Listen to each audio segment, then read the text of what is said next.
¿Qué es la historia clínica? Es un documento médico legal.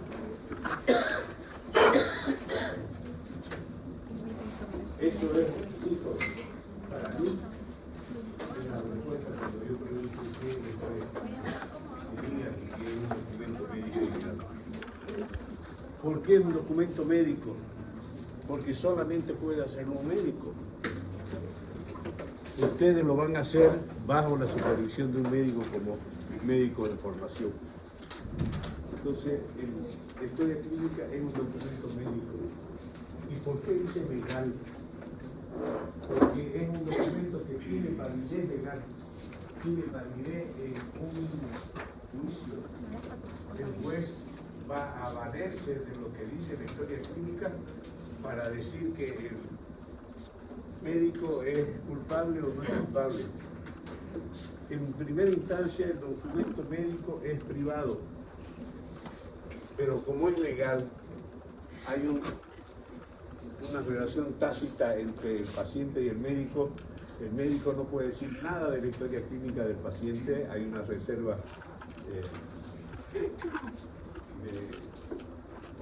de no decir nada sobre la historia clínica, pero cuando esa historia clínica se ve por cualquier motivo renegada por el paciente o por algún familiar que dice algo hizo mal el médico y lo quiero denunciar, y hace la denuncia ante un fiscal. Entonces el fiscal lo primero que hace es mandar una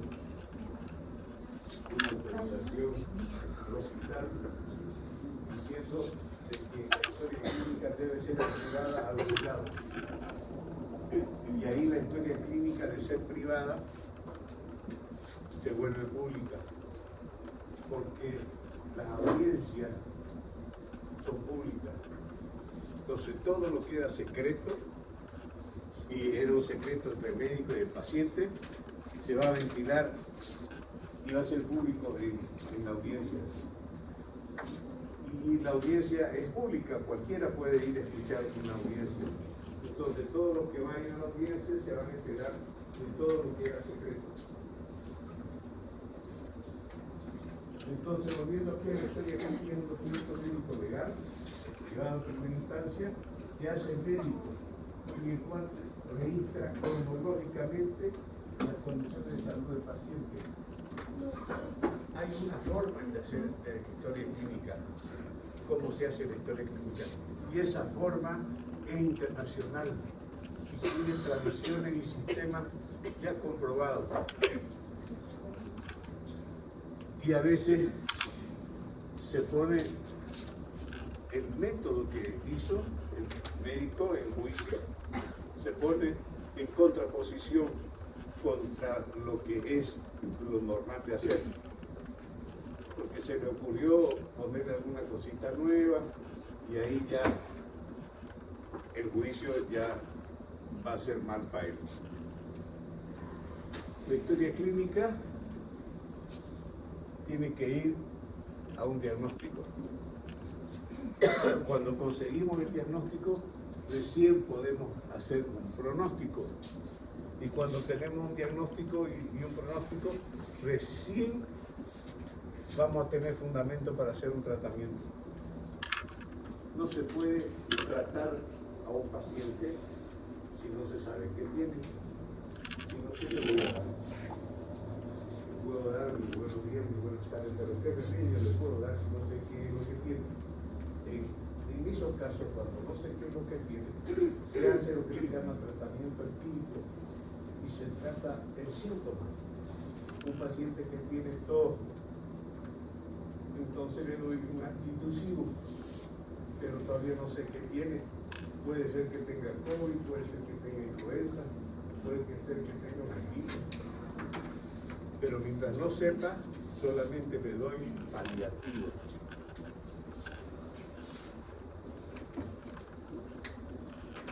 Entonces, lo primero para nosotros, lo que tenemos que aprender a hacer al tratar de hacer una historia clínica es llegar al diagnóstico de síndrome. Ya sabemos que síndrome son 4 cosas. Síndrome es un conjunto de signos y síntomas relacionados entre sí, que aparecen en un determinado momento y tienen muchas causas posibles. Entonces, ya vimos que el diagnóstico sindromático puede ser sencillo, como yo, estoy con tos, dolor de cabeza, temperatura, síndrome bronquial. No le puedo poner nombre a la enfermedad porque no sé qué bicho es el que tengo. Y entonces es fácil en este caso hacer un diagnóstico sindromático. Otras veces es un poquito más difícil. Paciente que se queja de que tiene mucha sed y que orina mucho, que tiene mucho apetito, todo el tiempo tiene hambre. Eso es fácil también, ¿no? ¿Por qué? Porque es muy conocido las 3 poli: poliuria, polifagia, polidipsia, diabetes mellitus. Pero un paciente que dice que se le hinchan las piernas, por las noches se le hinchan las piernas, en la mañana no, en la mañana estoy bien, en la noche, que se cansa cuando sube grada y le falta el aire. ¿Qué podrá hacer? Eso es una insuficiencia cardíaca. Entonces, a veces es necesario saber la fisiopatología para poder determinar qué tipo de síndrome es. Hay síndromes que son fáciles, hay otros síndromes que hay que tener un poquito más de conocimiento. Pero una vez que hacemos el diagnóstico de síndrome, ahí podemos ver qué síndrome produce y de dónde viene cada uno. Por ejemplo, un edema del pie. De un pie o es de 2 pies. Porque hay edemas que son de un solo pie y edemas que son de los 2 pies. Entonces ahí ya tenemos para hacer diagnóstico diferencial. ¿Cuál es el edema de un solo pie? El edema que produce las varices, los edemas venosos. Los edemas que producen un golpe por un proceso inflamatorio por el golpe. Y el edema de los 2 pies son cuando es un edema generalizado, como es el edema cardíaco, como es el edema hepático, como es el edema renal. Entonces ya yo sé cuáles son las enfermedades que dan cierto tipo de signos. Y ahí voy haciendo los diagnósticos diferenciales.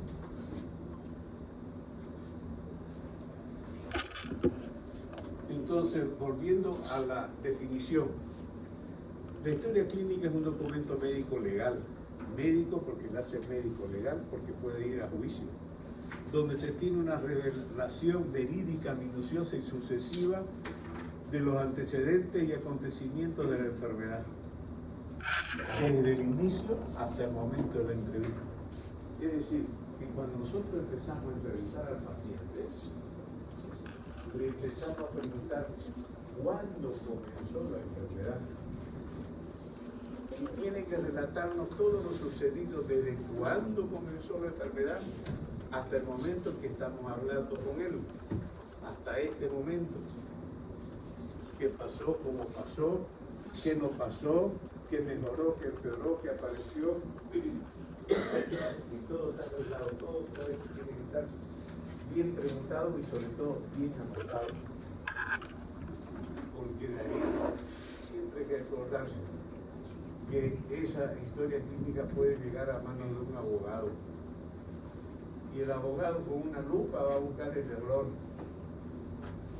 para meternos presos o para sacarnos plata. Eso hay que pensar.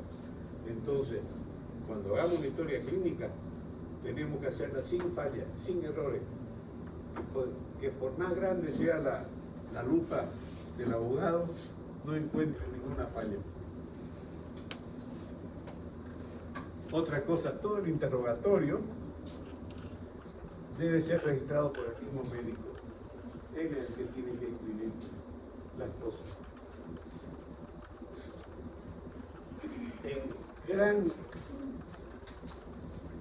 Una visión bien grande de la historia clínica consta de dos partes. La primera parte se llama anamnesis. Anamnesis.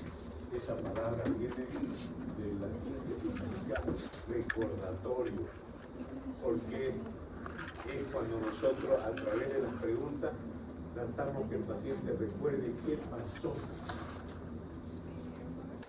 Por ejemplo, vengo porque me duele mi barriga. Esta mañana empecé con un dolor de barriga tremendo. Esta mañana empezó. ¿Y anoche qué comió? No, anoche no comí nada porque ya me dolía mi barriga. Entonces ahí lo estamos haciendo la anamnesis. Estamos haciendo que el paciente recuerde mejor la situación, haciendo que se enfoque en esas cosas que pueden ser que para él pasen desapercibidas. Pero haciéndole hincapié en algo, se va a recordar. Entonces la anamnesis son las preguntas, donde vamos a recolectar los síntomas. La recolección de los síntomas es una parte súper importante porque es el paciente que nos va a decir su enfermedad. Nosotros tenemos que comparar lo que nos dice con lo que sabemos y con lo que está escrito, y de ahí sacar un síndrome, y si es posible sacar un diagnóstico definitivo. Y después viene el examen físico. Una vez recolectados los síntomas, todo lo que quiero, vamos a hacer la búsqueda de los signos por medio de la semiotecnia: inspección, palpación, percusión, auscultación. Por medio de la semiotecnia vamos a recolectar los signos.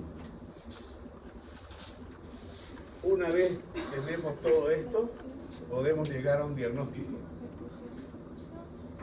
Ya sabemos que recién cuando tengamos el diagnóstico podemos hacer un pronóstico,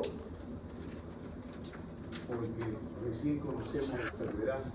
Entonces hacemos un pronóstico basándonos en el paciente, en lo que yo sé de la enfermedad y cómo otros pacientes de su misma categoría, edad, han terminado su enfermedad.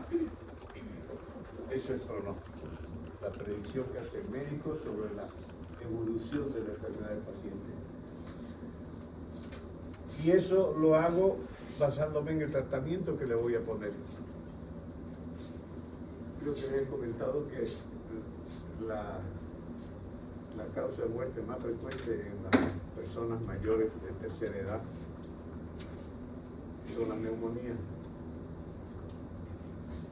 Y las neumonías en los niños y los jóvenes casi nunca lo matan, pero los viejitos sí. Entonces, ¿cuál es la diferencia? Es el mismo bicho, todo es igual. La diferencia es la edad. Siempre al final de la evolución y al final de la enfermedad hay un documento que se llama epicrisis, un documento que te relata, se llama epicrisis. ¿Qué es la epicrisis? Es un resumen de alta. Es cuando el paciente se va a ir de alta, se va a ir del hospital. Y el paciente puede irse del hospital vivo, sano, vivo, enfermo, vivo en recuperación o muerto. También es dar de alta a un muerto. Se murió, entonces lo sacamos del hospital. Pero en los hospitales que se prestan tienen un comité de óbito que se llama. ¿Saben lo que es óbito, no? Hay un comité de óbito que va a analizar la historia clínica, por qué el paciente se murió. ¿Debió haberse muerto? ¿O no? ¿Pudo haberse hecho algo para salvarle la vida? ¿O no? Todo eso es con misión de aprender, no de juzgar, no de buscar culpables, sino que la próxima vez que estemos en una situación similar, saber qué hacer sobre la base de ese supuesto fracaso que tuvimos. Y una palabra que hay que usar mucho es sistematizar. Sistematizar, es decir, hacer las cosas siempre con un sistema que nos permita no dejar pasar por alto algo importante. Si vamos a contar del 1 al 10, hagámoslo 1, 2, 3, 4, 5, hasta el 10. Y no contemos 1, 3, 5, 4, 2, 10. ¿Nos olvidamos de algún número? Ese número era importante. Así se resultaría cuando no sistematizamos el interrogatorio o el examen físico. Podemos olvidarnos de algo que después resulta muy importante. De ahí la necesidad de sistematizar, hacer algo con un sistema.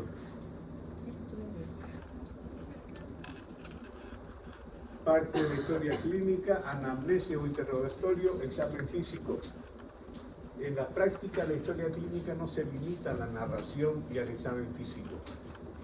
Cuando hablamos de la historia clínica, ustedes vayan al hospital y vean la historia clínica, es un legajo clínico en realidad. Así se debería llamar, un legajo. Porque ahí hay una sección donde hay documentos recolectados de los distintos procedimientos. Ahí está insertada la radiografía, el electro, los análisis de laboratorio, todo eso. Y además hay una serie de documentos que ahora se piden, que antes no se pedían. Ahora no operan a nadie si no hay procedimiento informado. ¿Qué es el procedimiento informado? Es un formulario donde dice: yo, fulanito, he sido debidamente explicado el procedimiento que se le va a realizar. El doctor fulanito lo va a hacer, me va a hacer esto, me explicó todo lo bueno, todo lo malo, y estoy conforme. Y por consiguiente firmo. Consentimiento informado. Cosa que pasa algo, que siempre puede pasar. Tenemos por lo menos eso. El paciente sabía que su operación era grave, era muy delicada y podía perder la vida. Ya lo sabía, se lo habló y él prefirió tomar el riesgo a no hacerlo.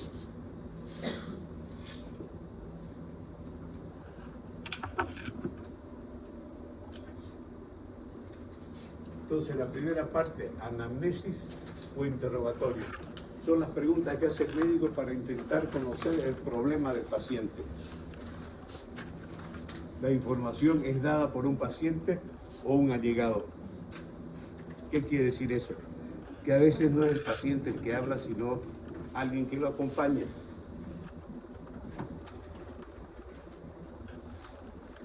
Paciente, nosotros empezamos a hacer la historia clínica mentalmente desde que vemos al paciente entrar por la puerta. Entra solo, entra acompañado, entra con ayuda, se desplaza por sus propios medios, alguien lo sostiene. Ya estamos haciendo nosotros semiología cuando estamos viendo eso. Ya estamos haciendo semiología. Después, cuando le hablamos, buenas tardes, nos contesta bien, buenas tardes, o tarda en contestar, vacila, escuchamos su voz y estamos sacando conclusiones. Antes de haberlo tocado siquiera ya tenemos formado varios criterios. Después, lo correcto es extenderle la mano y saludarlo con un apretón de mano. Y ahí en el apretón de mano vamos a valorar su fuerza. Es una manera muy buena de valorar el sistema nervioso, la fuerza de agarre que tiene. También la humedad de la mano. Las personas muy nerviosas o enfermas de tiroides sudan mucho de las manos. Entonces, todos los detalles son importantes. A veces el paciente de la tercera edad, muy anciano, demenciado, o en niños pequeños, la información es dada por un pariente. Hay que poner en la historia clínica el grado de parentesco, porque en la historia clínica vamos a ver ahorita, dice, relata el paciente, y ponemos ahí que relata el paciente, pero si no es el paciente el que relata, relata la mamá del paciente, relata la nieta del paciente cuando se trata de un abuelito. Ya les había comentado que anamnesis significa recordatorio, porque con las preguntas vamos a hacer que el paciente recuerde con la mayor precisión posible qué pasó, por qué cree él que está enfermo, qué sucedió, antes de eso estaba bien, sucedió algo que lo puso mal. Entonces, lo que hacemos es reconstruir los hechos desde el inicio de las molestias o síntomas. Y si es posible, un poquito antes de empezar usted a sentir eso. ¿Tenía algo? ¿Hizo algo? ¿O empezó así de repente?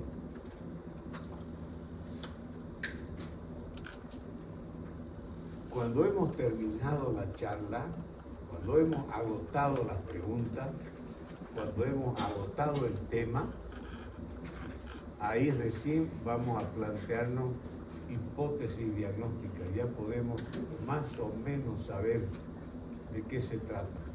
Si no podemos nosotros plantear una hipótesis diagnóstica, después se nos va a hacer muy complicado, se nos va a hacer muy difícil.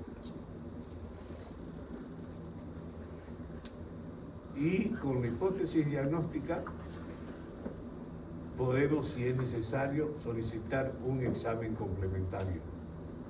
Por ejemplo, que un paciente nos diga eso de las poliuria, polidipsia, polifagia. Entonces yo pienso, este señor es diabético. Puedo ahí mismo, porque ahorita se puede. Antes había que esperar un montón para hacer un análisis de glicemia, pero ahorita saco un aparatito, présteme su dedito, le pincho el dedito y le mido el azúcar. No es un azúcar en ayuna, es un azúcar hecho en cualquier momento, pero en cualquier momento el azúcar debe estar por debajo de 100, a no ser que haya comido algo. Si ha comido algo, debe estar por debajo de 160. Si acaba de tomar desayuno, si acaba de almorzar, tiene que estar debajo de 180. Pero si está por encima de 200, 300, ya puedo yo decir que muy posiblemente que tenga diabetes. Entonces ahí pido un azúcar en ayuna, una glicemia en ayuna y una hemoglobina glicosilada. ¿Conocen la hemoglobina glicosilada? La hemoglobina glicosilada es la hemoglobina de los glóbulos rojos. Los glóbulos rojos viven 3 meses, 120 días más o menos. Entonces, el azúcar cuando está muy alta, más de 180, más de 200, se prende. En la hemoglobina. Por eso se llama hemoglobina glicosilada. Se prende. Entonces hay un método para agarrar y ver cuánto se prendió en los glóbulos rojos. Y lo normal es que sea hasta 5.7. Y si viene con 8, 9, 10, quiere decir que tiene una diabetes y está mal controlada. esa hemoglobina glicosilada es el laboratorio, eso no se hace todavía en hospital.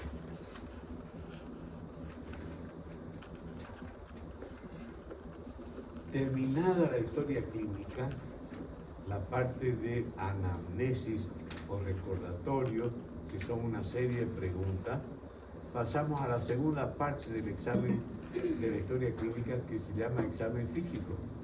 El examen físico es la segunda parte. Aquí en realidad falta algo que, no sé por qué no está ahí, de que el examen físico en realidad consta de dos partes. El examen físico consta de dos partes. Uno que se llama examen físico general y otro que se llama examen físico segmentario. En el examen físico general, lo único que hacemos es observar al paciente ya en situación de semidesnudez. Ya lo miramos con criterio médico. Le hemos pedido sáquese la camisa y observamos su cuerpo, observamos su piel. Simplemente observamos. Ahí también vemos su facie. ¿Se acuerdan que era facie? La cara. Su actitud, cómo se sienta, cómo se acuesta, cómo se para. Eso es actitud. O si está en decúbito. Decúbito quiere decir estar echado. En decúbito, todos los pacientes que ustedes ven en el hospital van a estar o en decúbito o en posición sedente, es decir, sentados. O van a estar echados o van a estar sentados. Pero hay pacientes que están tan enfermos que no se pueden sentar. Entonces, y otro puede ser que esté parado. El que está parado va a estar en mejor condición de salud de aquel que está sentado o de aquel que está acostado. El que está acostado se llama decúbito. Decúbito significa yacer sobre una superficie horizontal, estar echado. Posición sedente significa estar sentado. Y bipedestación significa estar de pie.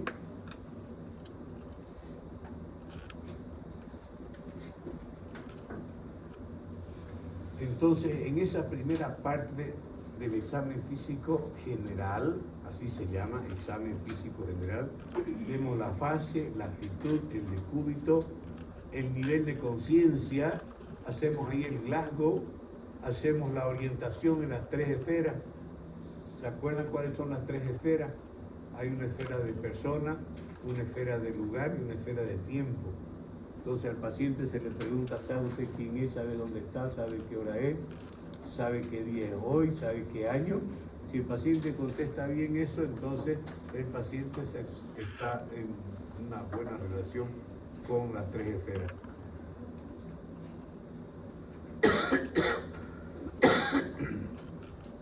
Aquí también se ve la hidratación, la turgencia. Ya se toca la piel y se ve cómo está la piel del paciente. Se lo observa si está muy delgado o está gordo. Las personas que tienen delgadez generalmente porque tienen una enfermedad crónica que vienen padeciendo hace tiempo. Las personas que están gorditas, están robustas, quiere decir que es una enfermedad relativamente reciente porque no ha llegado a que haga que pierda peso. Todo eso nos vamos fijando. Terminado. Aquí también se hace los signos vitales. ¿Se remember cuáles son los signos vitales? Frecuencia cardíaca, presión arterial, respiración. Frecuencia cardíaca, frecuencia respiratoria, presión arterial y temperatura. Esas son las funciones de los signos vitales. Se llaman así porque cuando se muere el paciente desaparecen. Por eso se llaman signos vitales. Entonces el paciente que se murió empieza a perder temperatura, ya no tiene presión, ya no tiene movimiento cardíaco ni movimiento respiratorio. Perdió sus funciones vitales. Y ahora se ha agregado, y es muy importante, para todo es muy importante, la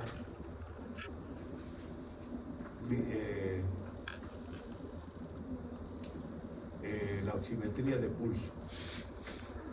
La oximetría de pulso ahora se considera como el quinto signo vital. Ya nadie debe hacer nada, nadie debe hacer ni siquiera una cirugía de callo si no tiene a su alcance un oxímetro de pulso. Una vez terminó este examen físico general, empieza el examen físico especial o segmentario. Doctor, ¿dónde decían que el peso? En las historias anglosajonas, aquí dentro de los signos vitales incluyen el peso, Peso y el IMC. la estatura y la relación peso-estatura que se llama índice de masa corporal. Peso. Y alguna de las IMC. A veces lo pide, pero clínicas que tienen convenio con clínicas estadounidenses las están poniendo dentro de los signos vitales. Entonces, cuando termina esto y empieza el examen físico segmentario, ahí es donde usamos los 4 métodos clásicos de investigación: inspección, palpación, percusión, auscultación. Siempre en ese orden: inspección, palpación, percusión, auscultación. Siempre en ese orden. Inspección significa mirar con ojo clínico, mirar con el cerebro puesto en medicina, observar el detalle.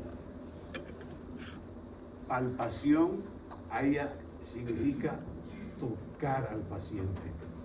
La palpación puede ser superficial, cuando ponemos nuestra mano y la deslizamos sobre la piel del paciente. Esto, por supuesto, debe ser con el debido consentimiento y los toques no deben ser más que toques con criterio médico. ¿Para qué sirve tocar al paciente?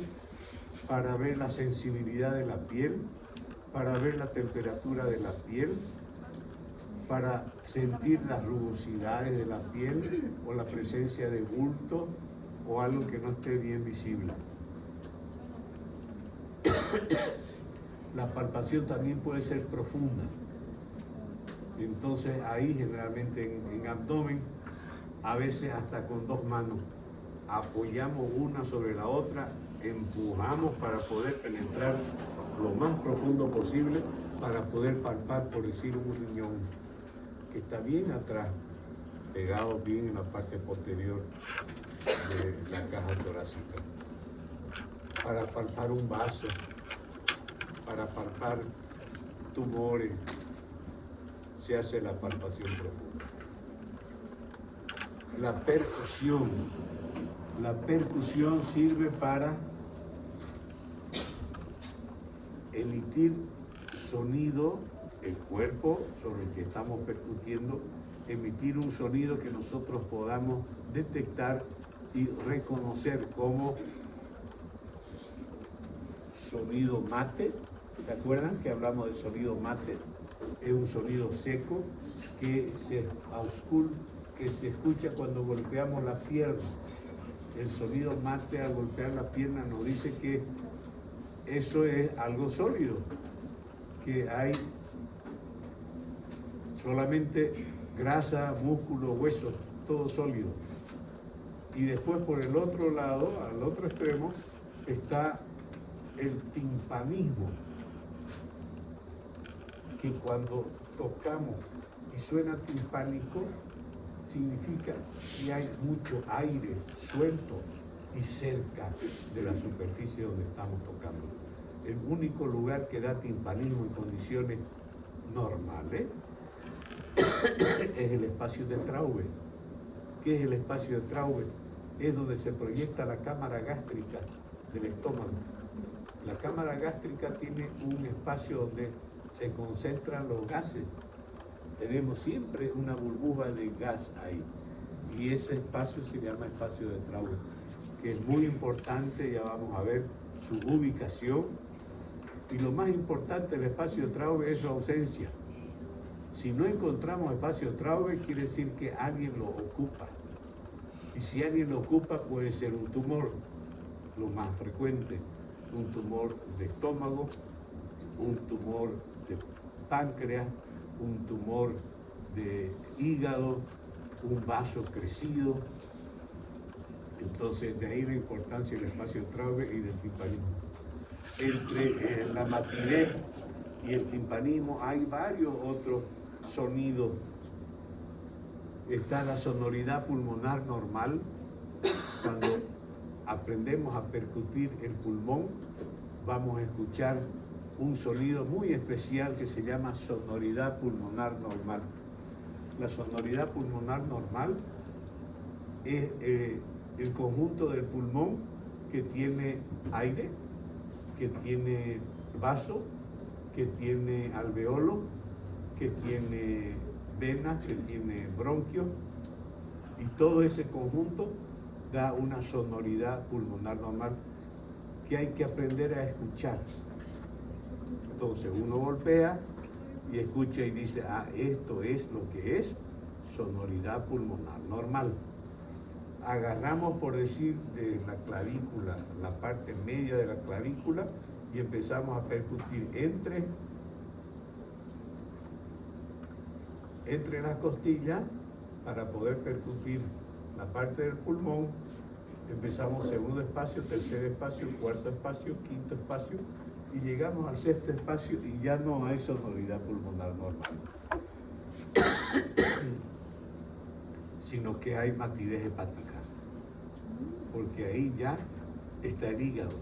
Entonces estamos en el quinto, nos vamos al cuarto, nos vamos al quinto, y hay una diferencia entre el cuarto y el quinto. Entonces quiere decir que en el quinto hay una submatidez, que es la diferencia del sexto, que es matidez hepática. Entonces puede haber sonoridad pulmonar normal, submatidez y matidez hepática. Y después viene la auscultación. Hace rato decíamos que el organismo produce ruidos normales que tenemos nosotros que aprender a escuchar. Uno de los ruidos normales más importantes, por supuesto, son los ruidos que hace el corazón, que se llama primer ruido, segundo ruido. También hay otros dos ruidos más, segundo ruido, tercer ruido, que pueden ser normales, sobre todo el tercer ruido. Y el cuarto ruido, que no es normal, siempre expresa una patología. Pero lo que podemos escuchar nosotros son el primer y el segundo ruido. En abdomen podemos escuchar los ruidos hidroaéreos, que es el movimiento peristáltico que lleva el contenido visceral, lo va propulsando en dirección a la ampolla rectal. Eso se escucha. Su ausencia es algo muy grave que se llama ilio. Ilio es cuando no escuchamos los ruidos intestinales, se llama ilio. Y hay que esperar 5 minutos por lo menos para ver si no hay ruidos hidroaéreos, para poder decir que hay un ilio.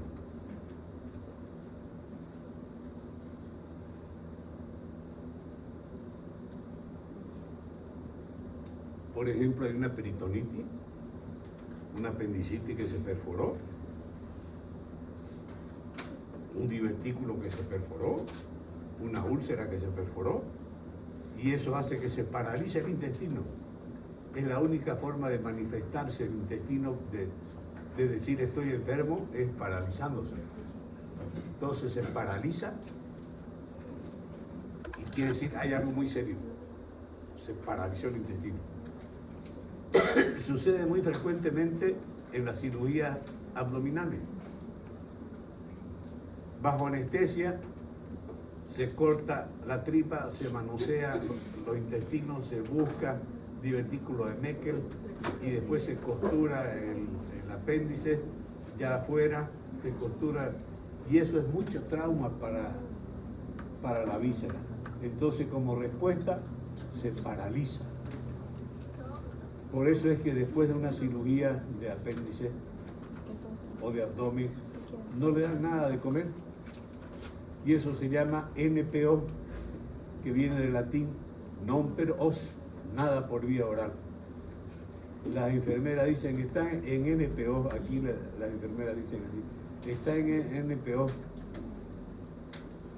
nada por vía oral.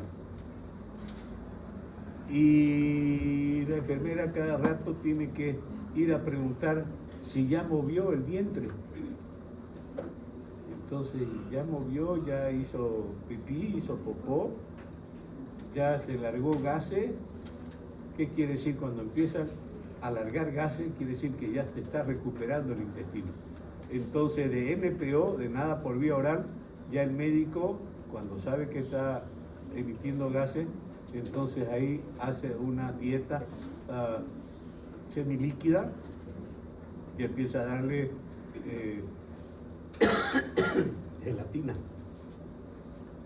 Y si ya empieza a largar gases naturalmente, empieza a darle té con galletas. Y después ya cuando se va de alta, ya de a poquito van reintroduciéndose los alimentos.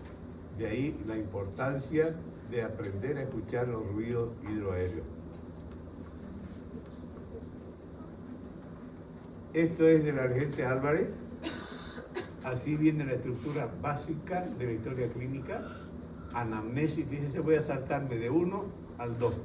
Anamnesis, examen físico, resumen semiológico, que nosotros no vamos a hacer eso por ahora. Después, consideraciones diagnósticas, pensar qué puede ser. Y para un paciente internado, evolución diaria. Todos los días el médico tiene que ir 2 veces al día, en la mañana, en la tarde, bien de nochecita, para hacer una evolución y escribir en la historia clínica evolución diaria. Evolución diaria, paciente se encuentra en el decúbito lateral derecho, indoloro, dice tener hambre, se siente bien, se siente mejor. Todos los días. Hablar de los síntomas y de los signos que había. Y después, cuando ya decide que se vaya, ahí ya viene la epicrisis. La epicrisis es un resumen de alta.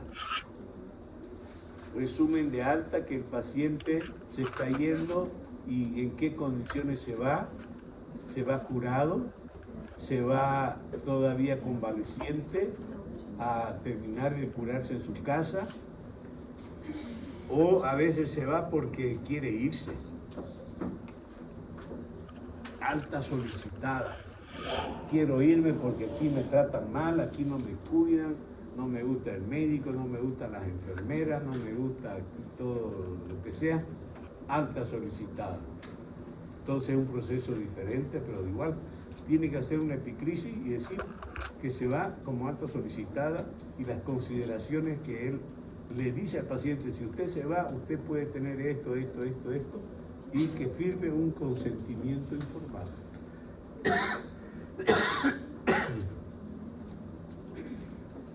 También ya les comentaba de que si se muere, también hay que hacer una epicrisis. Se hace todo, por qué ingresó, qué pasó durante su estadía, cómo evolucionó la enfermedad y cómo se produjo el deceso. Y todo eso pasa a un comité de óbito. El comité de óbito va a estudiar el deceso, por qué falleció el paciente, dónde hubo falla, qué pudo haberse hecho para evitar su muerte, si se pudo haber hecho algo, o ya saben, no es con motivos de punición, no es para meter preso a nadie, es con motivo de aprendizaje, para que todo el personal médico aprenda de la muerte de un paciente. ¿Qué pudo haberse hecho? o qué no debió haberse hecho.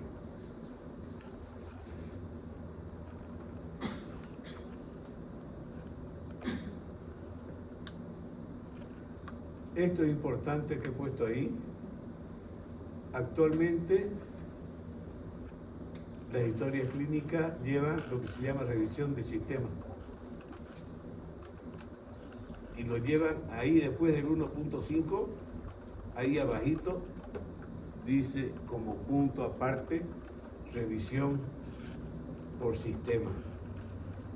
Esto se dio debido a que en los Estados Unidos cada vez había más demanda contra los médicos. Por ejemplo, porque iba un paciente porque se había hecho un esguince de tobillo y estuvo ahí todo el día, porque tardan en atender en los hospitales allá, todo el día en la emergencia, hasta que cuando lo vieron, le vieron la pata, le pusieron hielo, le sacaron radiografía, vieron que tenía un esguince, le hicieron una pequeña férula y lo mandaron a su casa con analgésico. Y resulta que tenía un glaucoma. Un mes después, el señor está ciego de un ojo. Entonces, junta todos sus papeles, llama a un abogado. Los abogados lo hacen gratis para cobrar una parte de la indemnización, que son monstruosas. Perdió la vista, denle 20 millones de dólares. ¿De dónde va a sacar 20 millones de dólares para darle al médico? De su seguro. Por eso es que todos los médicos trabajan con seguro. Y antes había tantas que decidieron hacer la revisión por sistema. ¿En qué consiste la revisión por sistema? Consiste en hacer una serie de preguntas semicerradas. Me olvidaba decirle que cuando se hace el interrogatorio, las preguntas tienen que ser abiertas. ¿Cuál es la diferencia entre una pregunta abierta y una pregunta semicerrada? La pregunta abierta es, dígame qué le duele. La pregunta semicerrada es, ¿le duele su cabeza? Si el paciente dice, sí, me duele mi cabeza, esa respuesta no tiene validez en medicina, porque se considera que hemos orientado la respuesta del paciente al preguntarle, ¿le duele su cabeza? Sí, me duele mi cabeza. En cambio, si yo le pregunto, ¿qué le duele? Y él dice, me duele mi cabeza, eso tiene validez. Entonces se decidió hacer preguntas semicerradas, de la cabeza hacia abajo, para tratar de agarrar algún signo, síntoma que se haya pasado por alto y que sea corregible. Entonces, ¿se le ha caído el pelo últimamente? El pelo, tiroides. ¿Le ha dolido los ojos? ¿Ha tenido algún problema de vista? ¿Respira bien por ambas narices? ¿Mastica bien? ¿No tiene problemas al deglutir? ¿Le han salido nódulos en los ganglios en el cuello? Y así, con ese tipo de preguntas hacia abajo, va a detectar algo. Cuando le pregunté de los ojos, ¿le han dolido los ojos? ¿Ha tenido cambio en la agudeza visual? Sí, ese paciente de glaucoma, sí. Entonces ahí mismo hago una notita, interconsulta urgente con el oftalmólogo para descartar un glaucoma. Entonces con eso me ahorro mis 20 millones de dólares. Y ese es el objetivo de hacer preguntas semicerradas y en orden descendente, para no olvidarse nada, para que no quede ningún síntoma de alguna parte del cuerpo sin ver.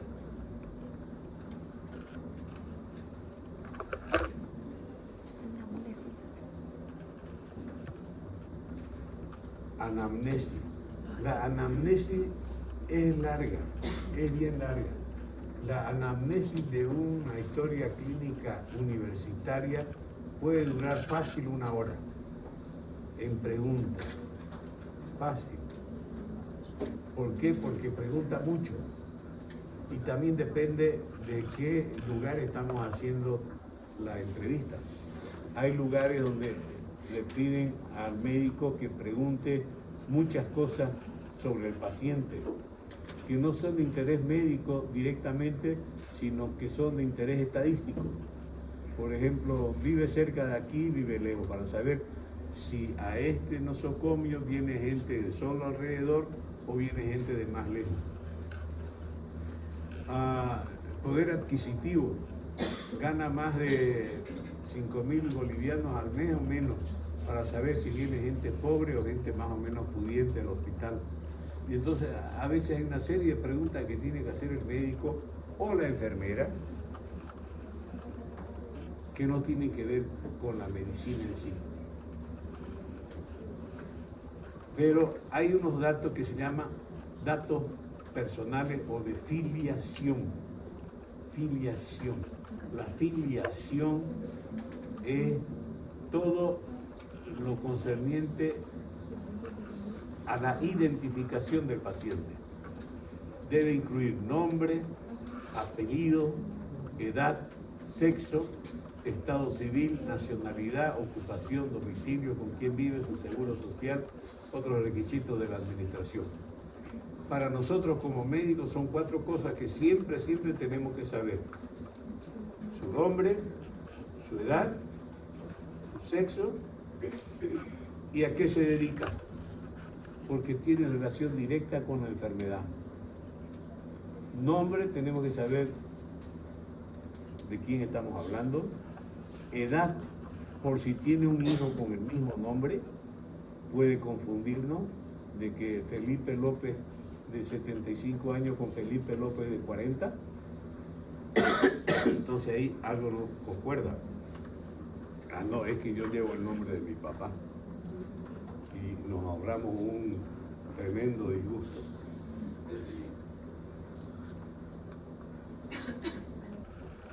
Pero ya como médico, lo primero que como médico resulta ser de la historia clínica para el médico es este motivo de consulta o de internación, que cuando recién nosotros le preguntamos, después de haber entrado, saludado, verlo al paciente en la cama, haberlo saludado, buenas tardes, ya sabe, tiene que presentarse, somos de la Universidad Católica, somos médicos de formación y queremos hacerle unas preguntas. Y ahí empieza el motivo de consulta. Dígame, cuénteme, ¿por qué lo internaron? O cuénteme, ¿por qué vino al hospital? Porque a veces hay un motivo de consulta que difiere del motivo de internación. Y también si ingresó por emergencia, si ingresó por ambulatorio, o viene derivado de otro hospital. Eso se pregunta. El motivo de consulta o internación es la razón por la cual el paciente acude al médico. En la historia clínica anglosajona, el médico escribe exactamente lo que dice el paciente. En nuestra historia clínica nosotros tenemos que comprender lo que quiere decir el paciente, ponerlo en terminología médica y escribirlo con términos médicos. Bueno, como le decía, no, estoy banderita, vengo porque no ato calzón. Entonces no podemos poner eso porque nadie después va a entender. Si nosotros no entendemos, que el paciente nos aclare qué significa lo que está diciendo. En el motivo de consulta, cuando nosotros le pedimos al paciente, a ver, cuénteme qué le está pasando, el paciente empieza a hablar y nosotros a escuchar. Es muy importante aprender a escuchar sin interrupción lo que dice el paciente. Solamente vamos a interrumpir si él cambia de tema o se queda callado o empieza a divagar. Ahí le pedimos otra vez que nos explique lo que estaba hablando antes. Cuénteme qué le está pasando, cuénteme por qué lo internaron, cuénteme a qué vino al hospital. De todo lo que él habla, nosotros en nuestra mente tenemos que ir elaborando un síndrome. Estamos escuchando los síntomas, pero ya podemos presuponer. Si dice tos, ya sabemos, tos es aparato respiratorio. Pero resulta que tos también da el corazón. El corazón también produce tos. También tos produce la gastritis, también produce tos. También tos produce las alergias, producen tos. Entonces, cuando dice tos, ya yo tengo la antenita parada. Puede ser aparato respiratorio, pero necesito más información. Y tengo que, en mi cabecita, conseguir anotar máximo 3 síntomas. Tos, expectoración y fiebre. Y la evolutividad. ¿Qué significa evolutividad? El tiempo transcurrido desde el inicio de los síntomas hasta el momento que está hablando conmigo. Por ejemplo, cuénteme qué le está pasando. Bueno, mire, vengo porque resulta que la otra noche era el cumpleaños de mi cuñado y fuimos y era un churrasco en su casa y ahí yo tomé y parece que me pasé de copa y estos desgraciados me dejaron durmiendo en una silla y volcó sur y desperté como a las 4 de la mañana con frío y empecé a toser y no he mejorado y por eso es que vengo ahora. Me dio neumonía. Entonces, ¿qué es lo que pongo? Tos, expectoración y fiebre de 24 horas de evolución.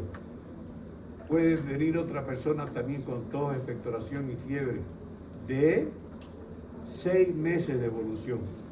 Hace 6 meses vengo tosiendo, doctor. ¿Y por qué no ha venido antes? Porque no he podido. Porque vivo lejos, trabajo, vivo en el campo. ¿Y por qué has venido ahora? Después de 6 meses. Es que esta mañana tosí con sangre y ya me asusté. Entonces, ya casi está hecho el diagnóstico. En el uno es la neumonía, en el otro es tuberculosis. Entonces yo con eso en la cabeza empiezo a buscar de dónde agarrarme para poder llegar a esos diagnósticos.